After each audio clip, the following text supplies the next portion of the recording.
Section 8.4, méthode des pénalités. Un autre algorithme dans ce chapitre-ci sur les problèmes de transport classiques qui va nous permettre d'accéder à une solution admissible. Et cette solution-là va être quasi optimale. On en parle un petit peu tantôt. On va voir à la toute fin qu'est-ce que ça veut dire. Pour l'instant, pour pouvoir définir cette méthode-là, il va falloir qu'on se définisse qu'est-ce que c'est une pénalité dans ce chapitre-ci. Qu'est-ce que c'est pour ce qui nous intéresse dans le problème actuel. Donc, une pénalité, ça va être l'écart entre les deux plus petits coûts des cases disponibles dans une ligne ou une colonne. Donc, les cases disponibles, c'est celles qui n'ont pas un X dedans. Et on va aller voir les coûts de ces cases-là. On va faire la différence entre les deux plus petits coûts pour trouver la pénalité de cette ligne-là ou la pénalité de cette colonne-là. Ceci étant dit, avec cette pénalité-là, on peut se définir la méthode des pénalités. On va changer notre critère de sélection pour la case disponible avec cette pénalité-là. Donc, notre algo va comme suit. On commence par inscrire nos pénalités au bout des lignes et en dessous des colonnes. On les inscrit entre parenthèses juste pour s'assurer qu'on distingue bien là, le fait que ça, c'est pas un chiffre du problème, c'est une pénalité que nous, on calcule par-dessus le problème. Une fois que c'est fait, on doit repérer la ligne ou la colonne avec la plus grande pénalité. Puis dans cette ligne ou cette colonne-là, on va aller chercher la case qui coûte le moins cher et qui accepte le plus grand nombre d'unités. On doit faire attention parce que ça se pourrait qu'il y ait deux lignes ou deux colonnes qui aient les mêmes pénalités. À ce moment-là, on applique cette logique-là encore une fois. Donc on va aller voir dans ces lignes-là et dans ces colonnes-là quelle case admet le plus grand nombre d'unités pour le problème. On veut toujours en entrer le plus possible qui coûte le moins cher possible dans ce cas-ci. Une fois que c'est fait, une fois qu'on a sélectionné notre case, on doit encore une fois lui attribuer le maximum d'unités en respectant notre offre et notre demande. Quand on a fait ça, quand on a fait cette sélection-là, on doit mettre à jour encore les offres et les demandes, mais on ne doit pas oublier qu'on a des pénalités en plus à mettre à jour. Et on retourne à l'étape 1, tant qu'il reste des cases disponibles rendues là. On regarde ensemble l'exemple 8.4.1. Même problème que tantôt, encore le même PTC non équilibré qu'on a calculé déjà plus qu'une fois. Cette fois-ci, on va le résoudre avec la méthode des pénalités pour trouver une solution admissible par cette méthode-là. Donc, ce qu'on doit faire pour commencer, c'est trouver les pénalités justement de notre problème. Je les inscris en rouge, entre parenthèses, au bout des lignes et en dessous des colonnes pour qu'on les identifie rapidement. Donc, première ligne, notre première origine, le minimum des coûts, c'est 3. Ensuite de ça, c'est 7. Donc, la différence, l'écart entre ces deux coûts-là, ça se trouve à être 4. Deuxième ligne, on a 1 et 2. La pénalité est de 1. Troisième ligne, 2 et 4. Pénalité de 2. Troisième et quatrième ligne, 5, 8. Une pénalité de 3. On fait la même chose pour les colonnes maintenant. Colonne A, 2 et 4. Donc on a une pénalité de 2. Colonne B, 1 et 2. Une pénalité de 1. Et colonne C, 3 et 5. Pénalité de 2.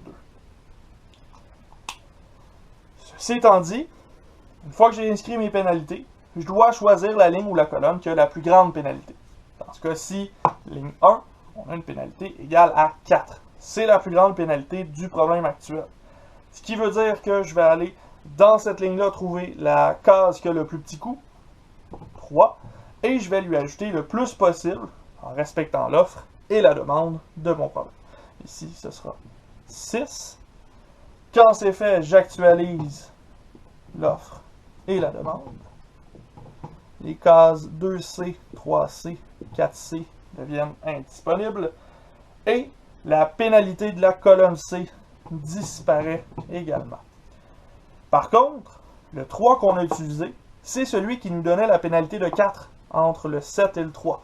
Donc ce 4-là n'a plus raison d'être, il va falloir le changer, il va falloir recalculer la nouvelle pénalité. Dans ce cas-ci, 7 et 11, ça équivaut encore à 4. C'est un addon. Normalement, ça change. Là, ici, c'est la même chose. On tombe sur un addon particulier. Un addon très intéressant ici. Deuxième ligne, on a enlevé le 6. Ça n'a pas affecté notre calcul pour la pénalité. Troisième ligne non plus. Dernière ligne, on enlève le 5, on enlève un minimum ici aussi. Donc, il faut refaire la pénalité entre le 8 et le 15. Dans ce cas-ci, on a une pénalité de 7 qui se calcule ici.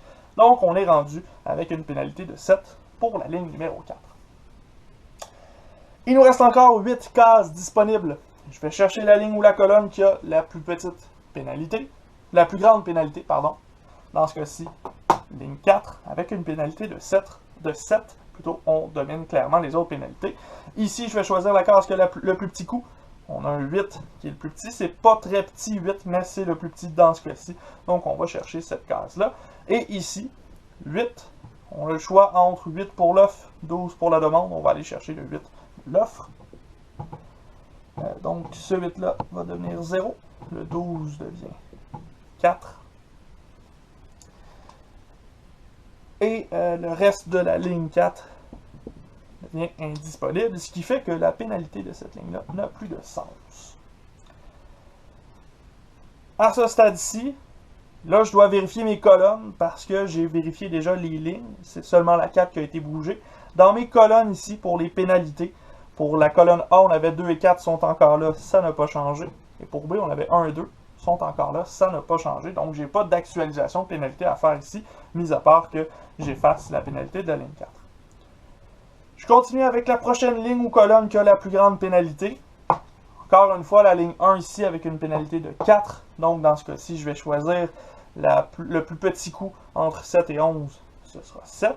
Et je lui associe le plus possible d'unités entre 5 et 6. On va choisir 5 pour ne pas faire exposer la demande. Donc, 5 ici. Notre 5 va devenir 0. Notre 6 va devenir 1. Et le reste de la colonne A devient indisponible, ce qui fait que la pénalité de A disparaît. La pénalité de B n'a pas bougé parce que je n'ai pas touché les colonnes de B, mais les pénalités de 1, 2 et 3, dans ce cas-ci, on n'a plus de différence parce que les deux plus petits sont toujours exactement le même. Donc, ces pénalités-là, ils n'ont plus vraiment de sens. On peut quand même les calculer comme étant 0, 0 et 0 parce que le plus petit et le deuxième plus petit, c'est le même chiffre. Donc, ça fait en sorte qu'on n'ira pas chercher ces colonnes-là, ces lignes-là, plutôt on va aller chercher cette colonne-là ici, la colonne B. Et cette colonne-ci, on va aller chercher dans cette colonne-ci le coût minimal 1 et on remplit le plus possible. On a de la place pour 4 pour la demande et de la place pour 10 pour l'offre. On rentre 4 dans ce calcul-là. Il ne reste plus de place en B. Dans l'origine 2, il nous reste 6 unités. Mais comme il n'y a plus de place en B, on n'a plus de cases disponibles. Donc le problème s'arrête ici. Il n'y a plus de pénalité possible nulle part. Il n'y a plus de cases possibles. Le problème prend fin. Ce que ça veut dire, c'est que la solution actuelle, c'est notre solution admissible par la méthode des pénalités. On va transmettre 5 unités de 1 vers A, 6 de 1 vers C, 4 de 2 vers B, 8 de 4 vers B. Et ça, ce sera la solution complète de notre problème. On regarde c'est quoi le coût total. On va voir est-ce qu'on a amélioré notre situation ou pas. Donc ici, 5 fois 7, plus 6 fois 3, plus 4 fois 1, plus 8 fois 8.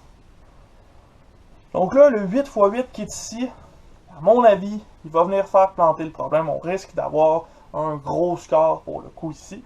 C'est un risque qu'on court avec la méthode des pénalités. Ça peut arriver. C'est pour ça tantôt qu'on va parler de quasi-optimalité. Dans ce cas-ci, on a 35 pour 7 fois 7, 18 pour 6 fois 3, 4 pour 4 fois 1, 64 pour 8 fois 8.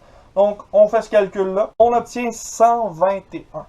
Souvenez-vous de ce qu'on avait précédemment avec la méthode des coûts minimaux. On a obtenu quelque chose de mieux avec les coûts minimaux. Ça peut arriver. Ça peut arriver parce que cette solution-là a une quasi-optimalité et non pas une optimalité. On va trouver une solution qui est généralement meilleure que dans les autres possibilités, mais ce n'est pas toujours le cas. on risque d'être très proche de l'optimalité. Quelque chose comme 1 ou 2 étapes peut-être de l'optimalité, mais ça se pourrait, dans certains cas, que notre méthode des pénalités nous donne une solution qui coûte plus cher que les autres. Sauf que c'est possible dans certains cas que la méthode des pénalités nous donne directement l'optimalité. On n'a rien à faire de plus, on a trouvé la solution qui est optimale.